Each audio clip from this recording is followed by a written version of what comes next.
So I have to tell you, over the weekend, I was watching professional football.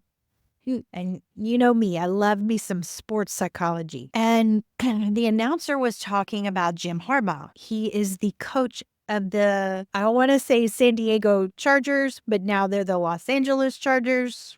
Man. Anyways, I was listening to them talk about how he transforms teams and how he's brought the Chargers from where they were in a bad place to a really good place. They're doing really well.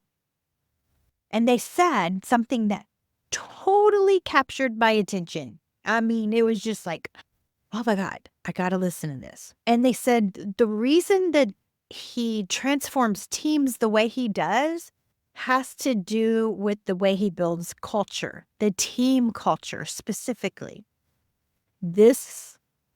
I geek out on this because this is corporate wellness to a T, and this is how you build healthy teams. And today we're going to talk about his strategies, what this coach does, and how he's transformed teams over the years to make them championship teams. And that's what we want. We want a team that works together very cohesively. And if you think about it in professional football, this can be a challenge because you have so many diva athletes, especially on the professional level, where they're like, I don't have to do this. And Jim Harbaugh doesn't tolerate that diva stuff. And actually, he builds it in a healthy way.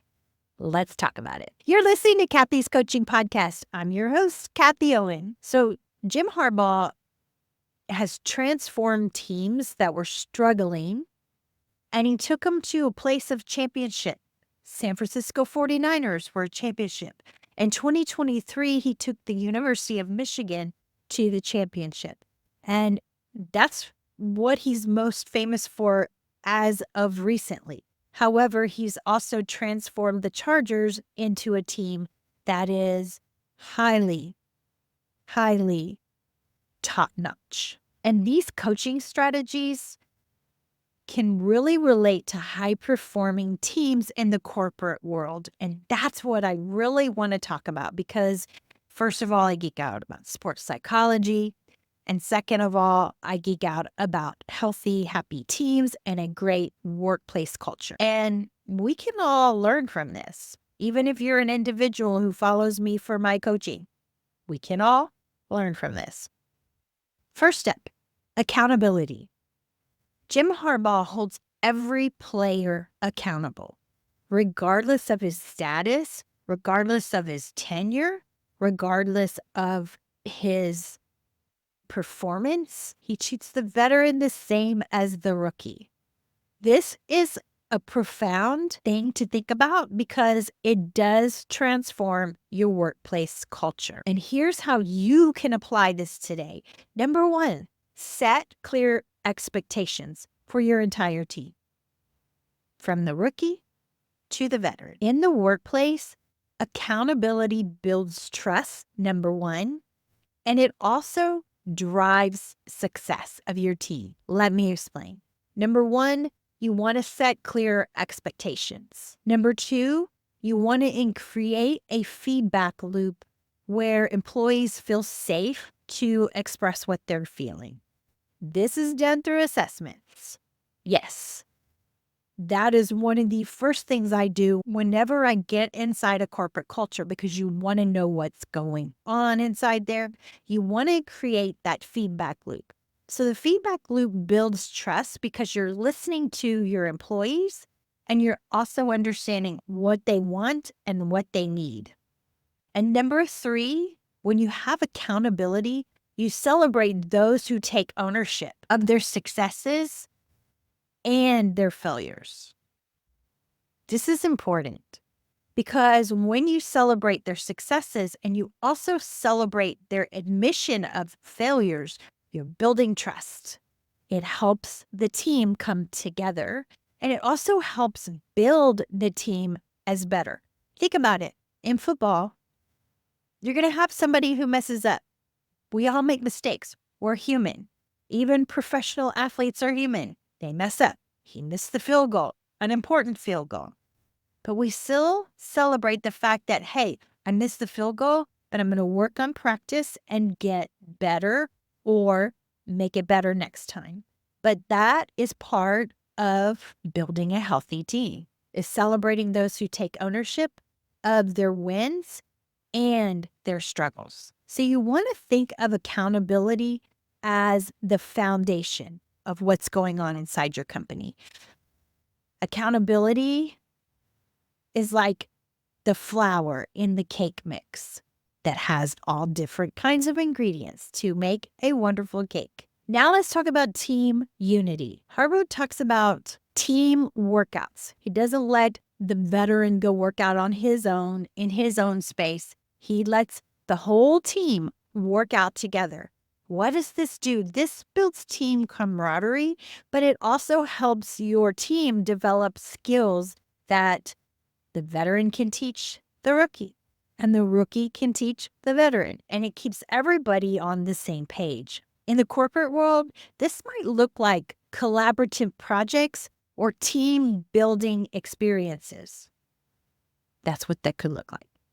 Because a team building experience will take the veteran and the rookie and help them see how this can complement this, and this can complement this, and this can build the team on a same page level, building a healthy culture. Remember, the best teams don't just work together, they care about each other. And when employees feel connected, they're more likely to be engaged and bring their best selves to work. So another thing that Jim Harbaugh is known for is building resilience. And he's a hard-nosed coach. That's kind of something he's known for, is how hard he can be on his team and how he builds the resilience. And there's a balance there that we're going to talk about in just a minute. But this hard-nosed nature is like the secret spice in the cake that we're making. It's the secret spice. It stays in there and it makes it have a different flavor. It makes it look different. It makes it taste different. This means teaching resilience and mental toughness to tackle those challenges head on. Just tackle them. You're not afraid because you're resilient. You have that courage. You can build resilience with your team by encouraging your employees to see challenges as opportunities. Because really and truly, when it comes down to it, that's all they are. And they're opportunities to innovate and grow. And this sets high standards, but we always want to balance them with empathy and support and team support. Which brings me to the next one, which is values and purpose. Jim Harbaugh is known for converting several players. In fact, he had this thing in Michigan where he had 70 players be baptized. This was a value he instilled in the team, and it was a value that wasn't just a word on a board. It was a value that he carried himself. He showed the team that he had that, and then he gave them opportunities to build on that value, which created purpose and team cohesion. So the players are not just growing as a team, they're growing as individuals, which makes the team better. Similarly, great companies connect to their employees by instilling these values in their team and helping them grow individually and not just as a team or not just as favorite employees on the board. So we want to define our core values as a company. And the core values are not just words on a board. Simon Sinek will tell you that. They need to be action. For example, if you have a gym at work, it doesn't mean everybody's going to have energy. You have to have that value yourself. You have to practice that yourself as the CEO and set an example. Or these values guide everybody's decisions. Look at Jim Harbaugh. He valued his faith, and he instilled that in his team. And when he instilled that in his team, he started growing the individuals. So when you value things like leadership and growth and development, these things will start to show up by you putting that into the workplace. giving your employees a chance to join or not join. It's up to them, but they will grow as individuals. And this has a ripple effect. And you know me, I love me some ripple effect where it just keeps going and going and going. And then when employees feel aligned to the mission and the values, engagement grows. Engagement grows. Look at that. 70 of the football players actually got baptized because of this leader's values. And then the players wanted to be like that too, which leads me to the next thing that he did. He did a legacy and culture building. That's what the announcer specifically said. He was known for building a great culture, and he's left a legacy. Look at the San Francisco 49ers. He had that legacy there. He won the Super Bowl. Look at Michigan. The University of Michigan won the national championship in 2023. That was 10 years after the 49ers did it. And then now he's with the Chargers, and who knows what that's going to happen, but he has already turned that team around. So he's leaving a legacy behind that builds an awesome culture, which is exactly what the announcer said. But let's talk about this. So you want to intentionally build a culture that endures time. Document your values. Don't just put them as words on a board. Live them. Live them as an example. Invest in leadership development. This is crucial. I have seen companies fall apart. And actually, the number one reason an employee leaves a company is because of poor leadership. And this is a simple fix. It's a simple fix by incorporating leadership development and understanding with your assessments, your anonymous assessments, the feedback loop, where you're having issues inside the leadership. Because a simple assessment, understanding how the team feels, whether their leader is actually kind to them, understanding, helpful, are they micromanaging?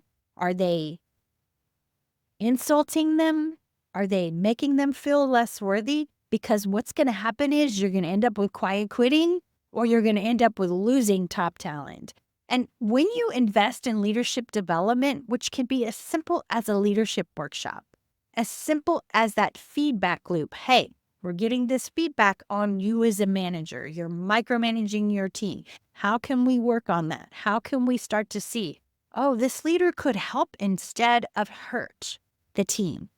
That's leaving a legacy where your employees feel loved and cared for instead of just words on the board in the value definition. So we're defining our values, but actually taking action and caring about our team and building that trust. I want you to remember this. A strong culture isn't just a strategy. It's the company's identity.